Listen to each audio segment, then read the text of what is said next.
পরাশর নন্দন ব্যাস বেদ বিভাগ করে নানা রকম শাস্ত্র রচনা করেও ব্যাসদেবের মনে শান্তি লাভ করতে পারলেন না। সেই কলিকালের মানুষ আয়ু অত্যন্তই কম, যাগ যজ্ঞ অষ্টাঙ্গ সাধন সাংখ্যযোগ প্রভৃতি সব রকম সাধনই সিদ্ধ সুদীর্ঘ সময়ের প্রয়োজন।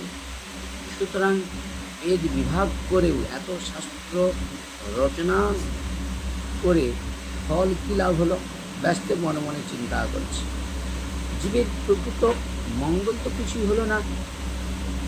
এই বিষাদ ব্যাসদেবের হৃদয়ে, আর সেই বিষাদ থেকে শ্রীমদ্ ভাগবত মহাপুরাণ পুরাণ মুকুটমণি ভাগবতের উৎপত্তি হয়েছে। হরে কৃষ্ণ। সুধী ভক্তবৃন্দ, দয়া করে এটা মন